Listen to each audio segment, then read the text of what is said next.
I thank the representative of the United States.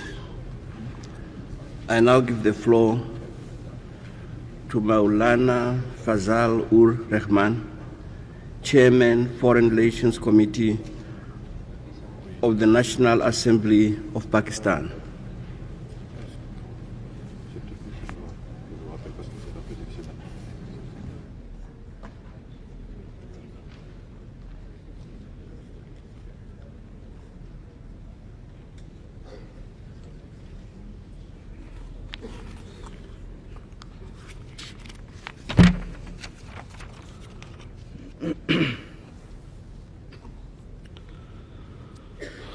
Bismillah ar-Rahman ar-Rahim. In the name of God, the Merciful, the Compassionate, our thanks be to Allah for His mercy and blessings upon the Prophet and his kin. Mr. President, allow me first of all to thank His Excellency the Secretary General for his comprehensive report entitled Assistance in Mine Clearance. The report indeed provides us with the main elements which will help our efforts aimed at dealing with all the aspects related to mine clearance. Mr. President, it is indeed gratifying to know that there is an increasing awareness within the international community as to the acuteness and the scope of the danger caused by landmines which have been planted irresponsibly and indiscriminately. The Secretary General has explained in his report that landmines do not kill human beings only, but destroy whole countries because they hamper the reconstruction of a normal economic and social life. It is indeed horrifying to read facts connected to the arbitrary and indiscriminate use of landmines. More than 110 million landmines have been scattered throughout the world. Every month, more than 800 people fall victim to those mines, most of them civilians and innocent bystanders. The number of people maimed or handicapped is even greater. Those figures are not simply or mere figures for Pakistan. We have ourselves experienced the destruction caused by arbitrary landmines. More than 10 million mines are scattered throughout Afghanistan. In our own medical facilities, thousands of Afghan refugees have been treated.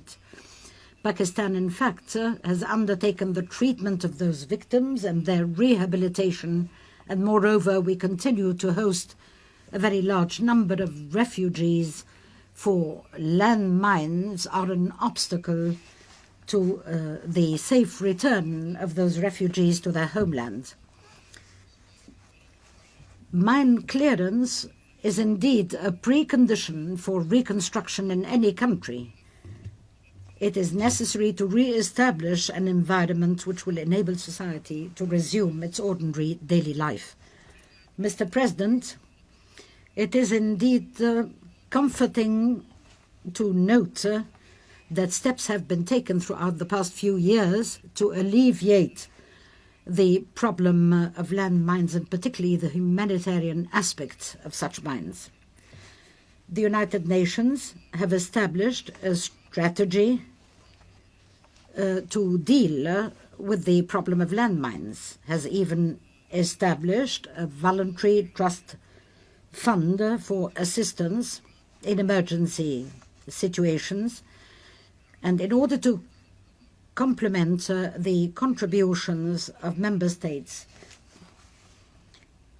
an international conference dealing with mine clearance was held last July. This was the first time such a large number of politicians and experts from different parts of the world came together to discuss all the dimensions of the problem of landmines. In fact, the conference, which brought together approximately 100 government representatives and 60 organizations is proof of the increasing awareness of the problem of landmines. Contributions were pledged to the tune of approximately $20 million American at the conference, which would allow the fund to become fully operational. Efforts are still being undertaken to alleviate the sufferings of the victims from landmines. However, mine clearance is very slow and lags behind. Last year, only 100,000 mines were cleared, and if at this rate, we would need approximately 1,000 years to put an end to the 110 million mines scattered throughout the world. Two questions arise. Why the slow pace? And can we speed it up? The reason for the slow pace is the lack of resources and the limited capacity of the affected countries. The primitive technology for the detection and clearance of mines is also a reason, and above all that, a lack of technical international cooperation. Yet the problems are not insuperable, and we can overcome them by objective planning. Mr. President, the Secretary General recognized in his report that the cost to initiate mine clearance operation is usually very high, because mine clearing programs also necessitate their own infrastructure. Unfortunately, most of the affected countries do not have the necessary resources to initiate the operations, and the presence of the mines transforms arable land into areas that are shunned and cannot be cultivated. The setting up of the trust fund is a step in the right direction. The supplementary financing was indeed necessary when resources are not available for the UN to respond rapidly. Contributions and grants should be given outside the scope of the trust itself. The proposal for setting up a demining standby capacity is indeed a very good proposal, for it will increase the available resources in the form of contributions in kind for mine clearance. We hope that many such contributions will be forthcoming in the form of trained experts and equipment to be put under the disposal of the UN. Financing is necessary not only for field operations but also for research in order to improve the technology and the techniques of mine clearance. The international community should indeed exert doubled efforts in order to develop such techniques and set up a mechanism encouraging international cooperation in this particular field. The necessary technology and the steady and increasing financing are all essential in order to reinforce the national capacity of the affected countries. Mr. President, we believe that those who scatter and plant landmines should assume the main responsibility for clearing those mines. Those who have caused chaos by scattering such mines in an arbitrary fashion should not leave the scene of the massacre. They should pay the price of the chaos and the havoc they have caused.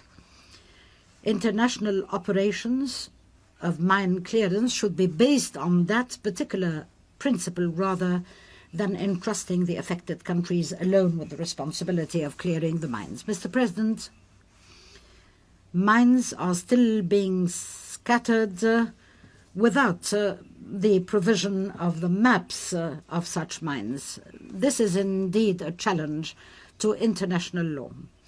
The problem is not static, and in this respect, the relevant agencies of the United Nations are considering the measures to control armament and disarmament. We do not need to dwell at length, for Pakistan has been part of all the efforts to solve the problem and will continue to do so. Thank you very much, Mr. President.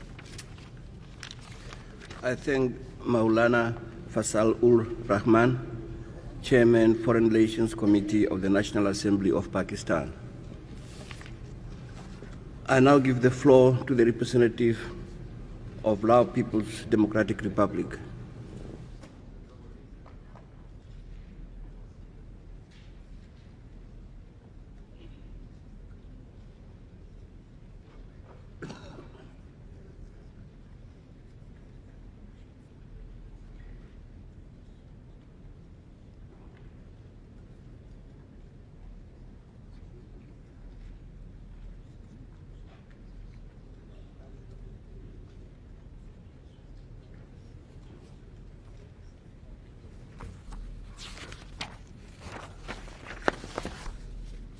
Mr. President,